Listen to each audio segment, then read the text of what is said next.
What's up, YouTube? Today reacting to serial killers that picked the wrong target.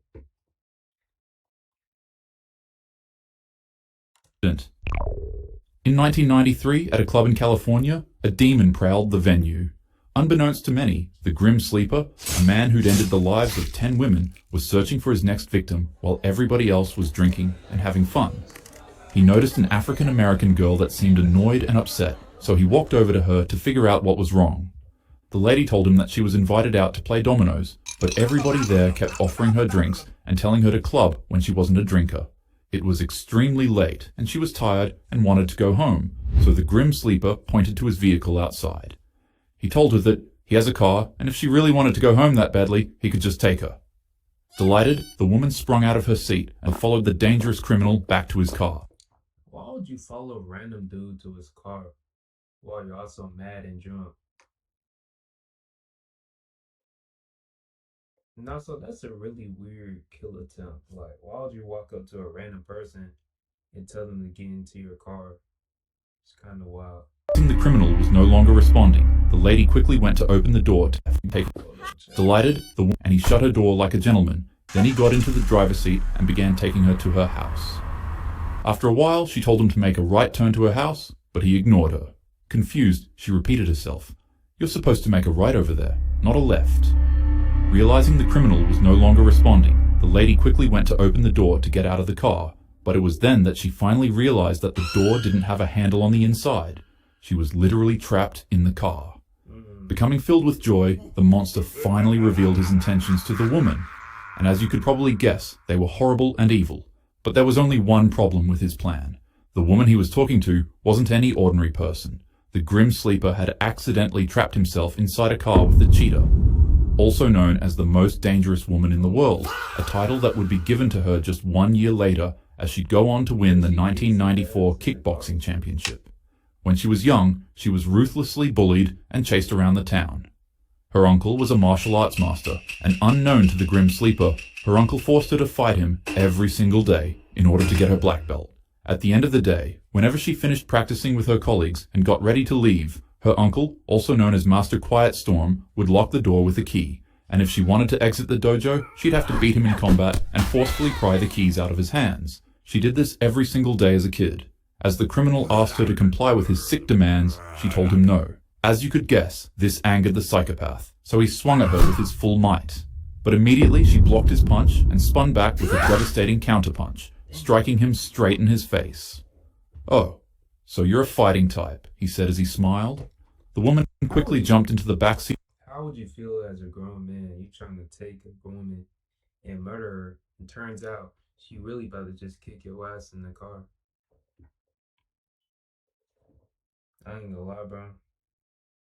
Just take me to jail, bro. Matter of fact, just give me the death sentence. That would just ruin my image. They'll think I'm a hoe in the jail cell. Of the van, and he followed after her, which would go on to prove to be his worst mistake. Once he was trapped in the trunk of the van with the professional champion kickboxer, she unleashed a hellish attack on him. He tried to tackle her, but she grabbed his shirt and swung him around in the trunk of the van, smashing his head against the inside of the vehicle.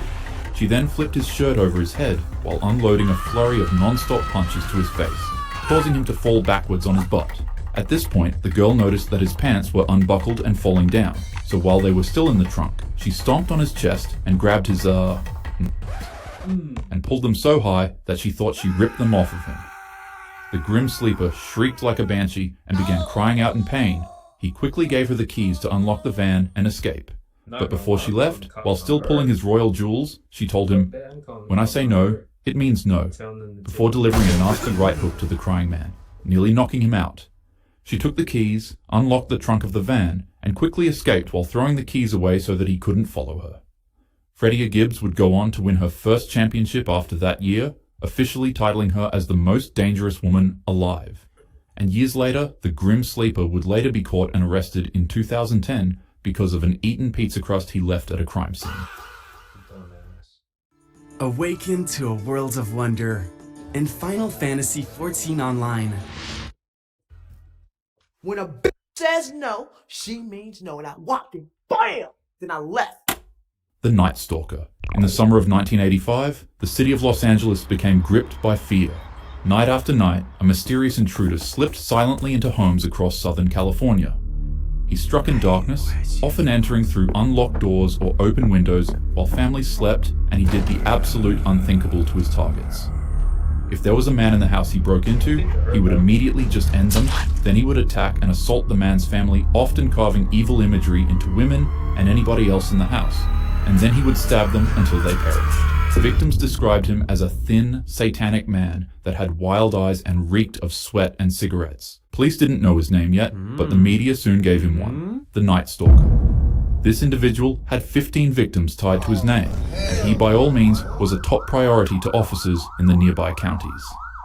On August 31st, 1985, he casually strolled into a nearby convenience store to pick up a beverage because he was thirsty. And right next to the drink he was grabbing, he noticed a rack of newspapers that all had a wanted poster of his face on it. He immediately panicked and darted out of the doors looking for an individual to target and carjack so that he could leave the area. The criminal jumped into the car of a 28-year-old woman named Angelina. Without wasting a second, he began to punch her in the stomach and forcefully steal her car from her. What the Night Stalker failed to notice is that her neighbor was nearby watching it happen, and he also had huge balls. As the neighbor ran over to help Angelina, the Night Stalker told him to stay back and warned him that he had a gun. The 50-year-old neighbor called his bluff and ripped the scumbag right out of the car.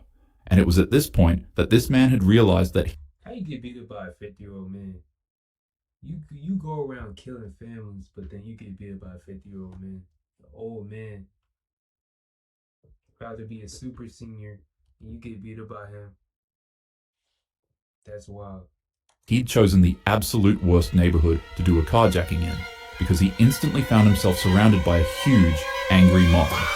Everybody in the neighborhood knew who he was, they knew all of his crimes, and worst of all, they weren't police officers, so their idea of justice wasn't jail, it was death. The crowd of people beat him viciously. Angelina's husband ripped a steel rod out of a metal fence and began smashing his head with it, while another neighbor attacked him with a makeshift spear made out of barbecue equipment. Multiple people grabbed and tugged at him from different directions, beating him senselessly with anything they could find. They beat him so bad that when police showed up, he began crying out, "I did it! It's me!" begging them to arrest him. Reports state that once he was arrested, he began speaking Spanish to himself, saying, "Thank goodness the police came and arrested me. I'm so lucky." When he was taken to the police station, a crowd of 500 people surrounded the building chanting, "Kill him," in unison. He would go on to receive 19 death sentences. However, he would pass away from cancer at 53 years old in 2013. Honestly, if I was the cop tasked with arresting him that day, I probably would have just driven around in circles and pretended like I couldn't find him so that he could spend some more time with the crowd of victims he had been terrorizing for the past year. The crash out incident. While most either don't know or just don't believe it, this man is a serial killer. I actually know about this.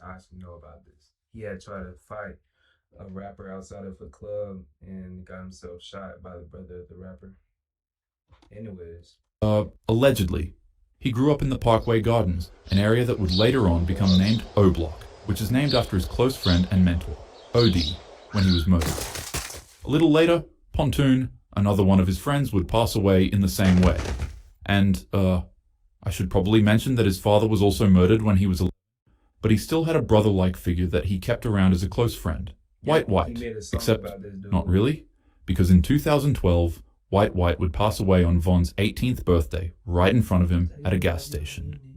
It's important to note that it was this specific traumatic incident that caused him to become a serial killer, as after this moment, he would later on be connected to over 10 or 11 murders throughout his life, whilst also taking deep, nearly sociopathic pleasure in the lives he ended and putting it into his songs. Allegedly, of course. Nonetheless, he really did what he rapped about in his music, which is what caused him to develop contempt for another popular up-and-coming artist in his industry, Youngboy. Von took a lot of pride in the crimes he committed, especially since it was what eventually made him become popular and successful. Youngboy, in a lot of ways, is similar to Von, but Von didn't believe that he actually did any of the things he rapped about. So for him to see another artist getting more virality than him, when he believed he was a fraud, quietly upset him. And so, completely unprovoked, he'd go on to publicly say that Youngboy lies in his music online. You got cap in your raps. You got cap in your raps. This would start a pretty petty back and forth between the two young men. Von would begin flirting with the mother of Youngboy's kids. Youngboy would flirt with Von's ex, then they sent disses at each other, and blah blah blah. You get the gist. Despite the clear animosity, It's crazy how this whole beef had caused the whole reason why Italy Chopper is beefing with Youngboy right now. Anyways, though, between the two individuals, Von would go on to say that there was no bad blood between him and Youngboy at all, which would later on prove to be obviously untrue. On November 5th, 2020, he would get up, hop into his bulletproof Hellcat, and head out to a club to perform his show along with 8 other cars that were guarding and following him. At the club, despite everything seeming normal and fun at first, people close to Davon noticed that he seemed off.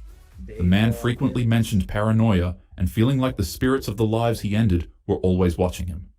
Many people said he could switch from being calm, collected, and silly to seeming very off or sociopathic.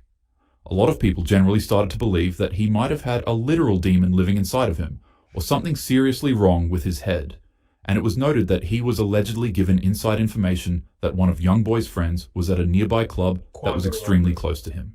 This friend's name is Quando Rondo. After he finished performing at his show, he and his entourage got up, went inside of their cars, and headed back home to call it a day. yeah, I was this friend that loves King Von. And every time I listen to like a Quando Rondo song, they steady would look at me crazy. Like we'd just be sitting in class and I'll turn on a Quando Rondo song, and they would be across the classroom looking at me like. And then he's Haitian too, so he'd be like, no, you don't listen to Quando Rondo. King Von better, he the goat. He's so silly, bro. He the goat. We don't listen to Quando Rondo. He's bad. King Von's the goat. However, suddenly the security guards noticed that Von's car had gone missing. He made a detour to the club that Quando Rondo was at and waited patiently. His entourage later on showed up and found Von. After regrouping with him, they put all of their weapons away inside of the car and got ready to head inside of the club. But it was at this moment that one of Von's associates located This jump pissed me off back then. When I found out he had died, I was not a big King Von, but I listened to his songs back then. This pissed me off. And when I found out how he died, it really pissed me off because it was stupid how he died. He should have just left it alone. He could still be living right now if he could have just left that boy alone. That's crazy. the person he was looking for. As Quando Rondo was leaving the club, Von bumped into him head on and began to beat him ruthlessly. Yep. The man was terrified, later stating that he didn't even know who was fighting him. But once he realized it was Von, it felt like the devil or a demon was attacking him. It's like I had an out-of-body experience. Like it's like the devil was coming to get me. Like it's like my soul. Like I can't even explain it, man. Von was doing what he loved, and the man he was attacking was likely going to become another victim that he'd rap about in his songs. But there was just one slight mistake he made. He assumed that his target was alone, and was so laser-focused on attacking his target that he failed to realize that just 2 feet away, a random white car was full of Quando's crew, all of whom were armed. And when they saw their friend being attacked by Von, they didn't hesitate to shoot him 4 times.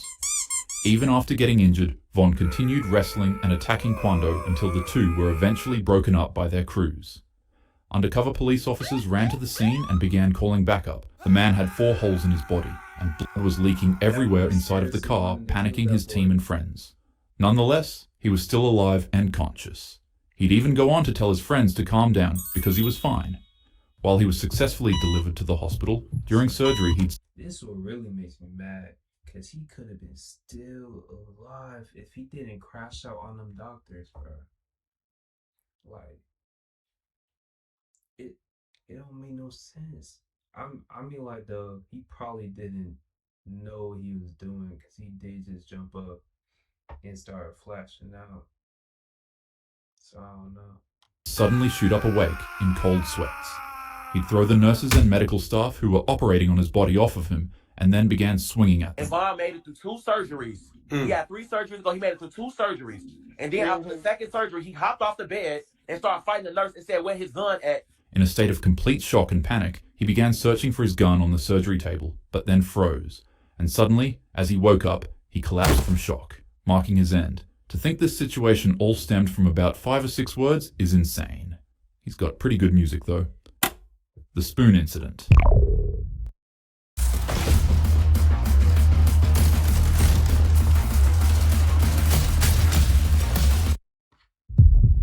A newbie walked into the prison earlier that week, and seeing that he was fresh meat, an atrocious criminal named William Roberts decided it was time to assert some dominance over him, since he seemed like the perfect target.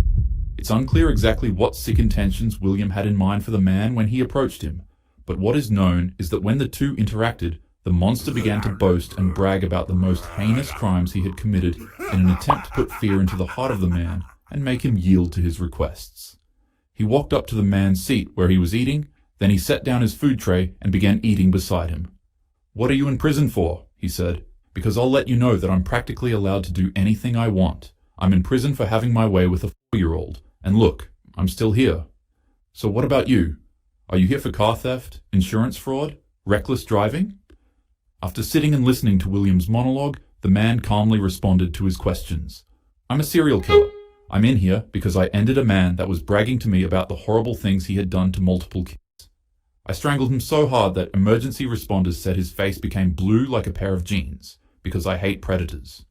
They thought I was crazy, so they sent me to a mental hospital where I bumped into another person who did the same horrible thing to kids. And so I ended him too. And now, they've sent me to this prison." That boy is a superhero. Well, not a super, anti-hero. Anti-hero. He like killing people that did bad things. That boy is a superhero. And just like deja vu, I have another predator telling me the same thing. I just ended the life of another prisoner 2 hours ago. I hid his body under my bed, and I hoped I wouldn't need to do the same thing to another person for a while, but I guess I was wrong. William Roberts just happened to choose the absolute worst person to brag to about his crimes. He was talking to Robert Maudsley, a serial killer specifically known for only targeting predators. And in the blink of an eye, Maudsley grabbed the spoon off of his food tray and jammed it into William's face. He screamed horrifically, but Maudsley didn't stop there. He ruthlessly beat and continued to carve away at the man's face with his spoon. He stabbed him over and over again, and somehow nobody in the prison noticed what was happening at all. William screamed and pleaded for help until he couldn't anymore. After Maudsley was finished, he calmly walked over to a prison guard and told them that 2 prisoners would be missing from the roll call today. Extremely concerned with that ominous statement, the guards ran into Maudsley's prison cell and found the body of William and another prisoner. William's face was unrecognizable, but most horrifyingly of all, his brains were carved out of his skull with a spoon sticking out of it. The prison guards immediately believed that That boy ate his brains? Nasty out boy.